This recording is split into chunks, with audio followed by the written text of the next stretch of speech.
Hi everyone, welcome back to AP Psychology with me, Miss Beans, your teacher, where you can take advantage of being able to pause and rewind me so I can deliver you our latest content. Go ahead and grab those felt tip markers, get yourself nice and comfy, and of course don't forget those very important binder notes that go in lockstep order with this video called Unit 7, Video 6, Expressing Emotions, which can be found on page 10 of your binder notes. I'll see you on the other side.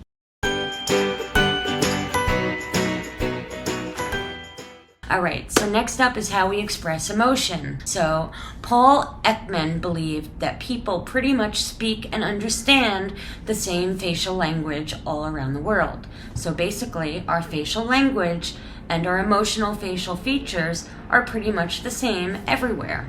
And even culturally diverse people will have similar ways of showing 7 different emotional expressions. These emotional expressions are happiness, sadness, anger, surprise, disgust, contempt, and fear. So all of these emotions that we show on our face, we can all pretty much understand what somebody is conveying to us universally, and we can determine which ones they are. However, women do tend to be better at discerning nonverbal emotions than men, meaning we can pretty much tell what emotion someone is experiencing just by looking at them, where men have a little bit more of a struggle, and when they are shown sad, happy, or scary film clips, women expressed emotions more than men did, meaning they're more likely to smile if something is funny, laugh if it's hysterical, or cry when something is emotional or sad while watching those films than men. And some of this is biologically based, meaning that women are biologically predisposed to feel emotions more intensely because they are the nurturers with the babies, right? But it depends on different cultures. Different cultures teach men and women to display different emotions and to display them differently. Most research has shown that one sex is not more emotionally expressive than the other. It just depends on the culture that you're in and what they determine to be socially acceptable for that gender, okay? So, detecting and computing emotion. Most people find it pretty difficult deceiving emotion. So, even trained professionals like police officers, psychiatrists, judges, polygraphists, they all have difficulty determining when they're being deceived. Okay, so these emotions that might not be true or genuine, and some signs when somebody is deceiving you or indicating that they are having just some deception of emotions or hiding the truth or true emotion, classes them as lying. Some cognitive effort, meaning it takes a lot of work in order for you to create this. It results in heightened attention, dilated pupils, longer pauses in speech, and more constrained movements because our brain is busy trying to create this deception, right? This emotion of hiding your true feeling. It may cause the liar to become physically and behaviorally more aroused, meaning aroused in the sense that their posture might shift or their body language might turn in if they're not being honest with us or forthcoming.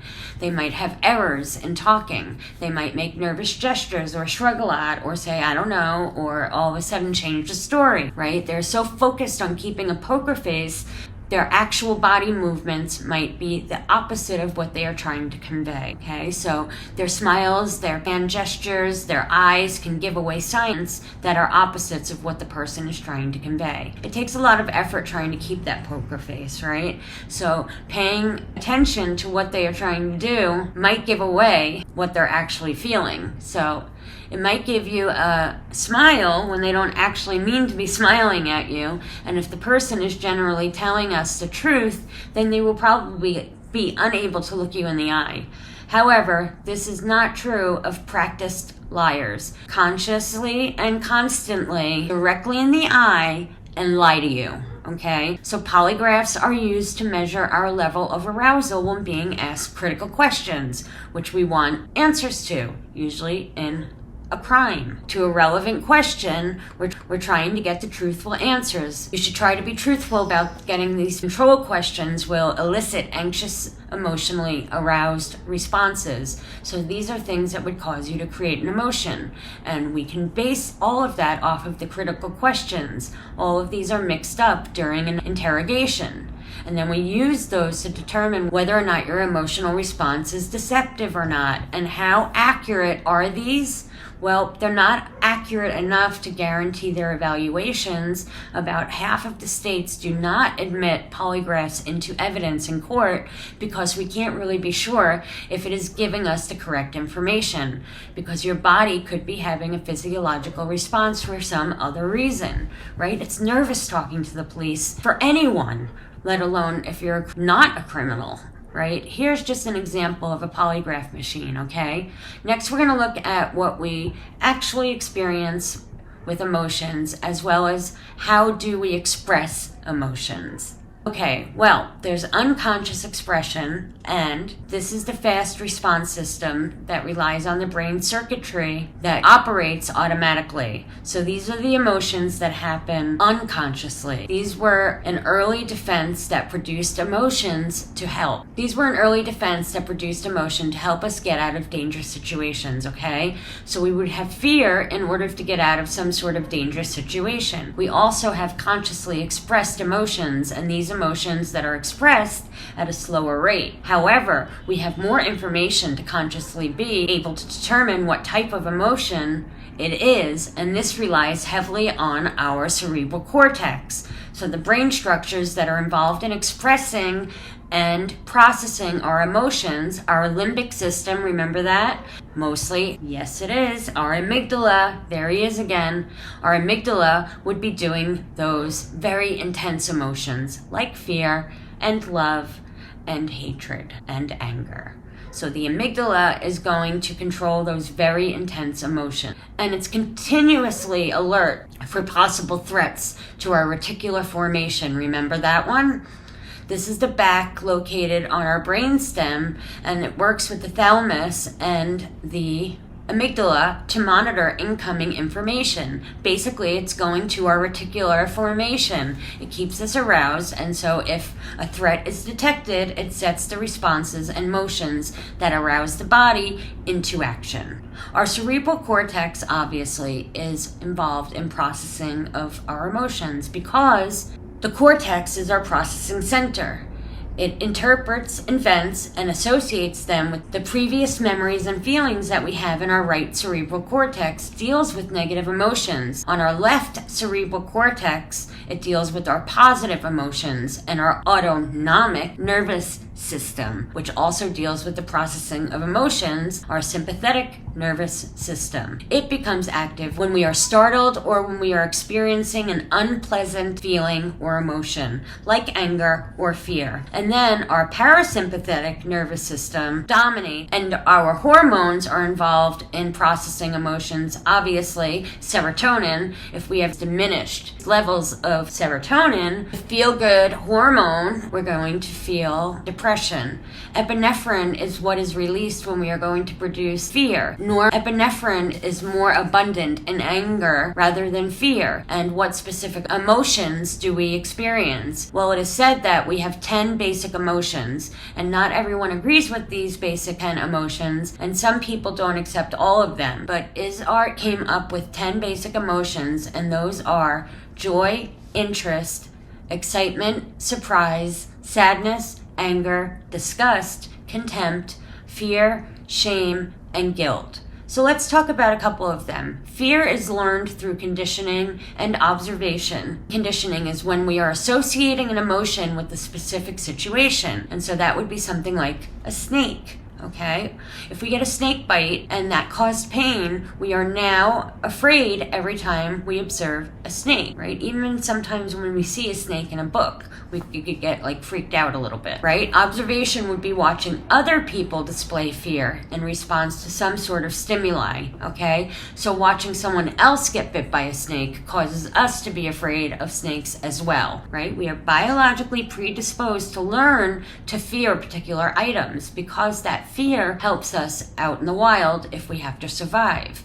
right? So if we are predisposed to be afraid of a snake so that we don't go over and say, pet the little guy, when it could potentially kill us with its venom, the amygdala is key in association. Emotion with specific situations, and if the amygdala is damaged, the emotions is not associated with the situation. So the fear response is diminished. Connection is broken.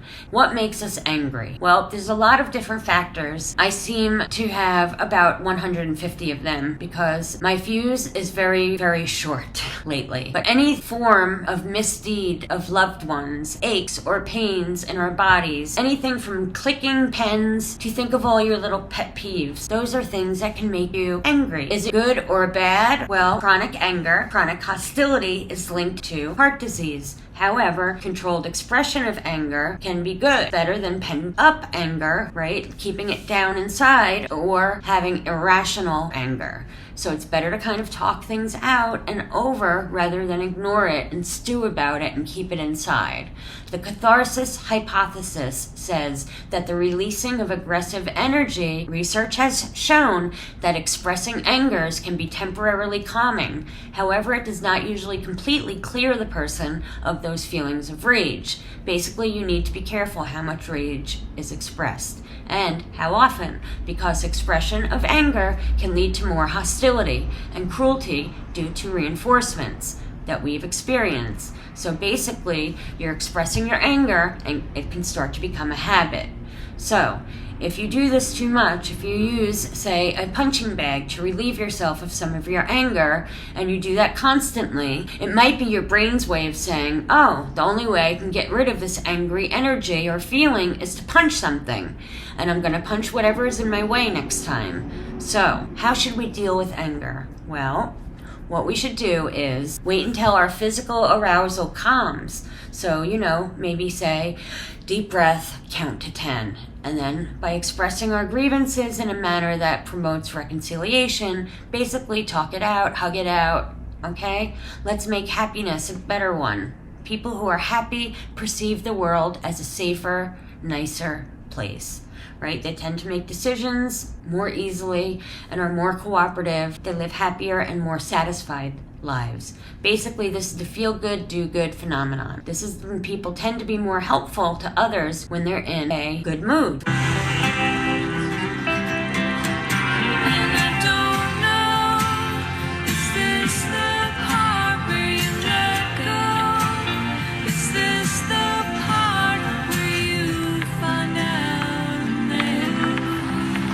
When it's people who do the right thing, they call it being responsible. When it's an insurance company, they call it Liberty Mutual. Responsibility. What's your policy? When they're in a good mood, and daily events generally only cause our moods, right, to be altered for that day, we don't tend to have our mood altered significantly, right, for the long term. And usually, if you experience something that is happy, then you might only be happy for that day. And then the next day, you could be mad. However, even significant bad or negative events seldom destroy happiness permanently.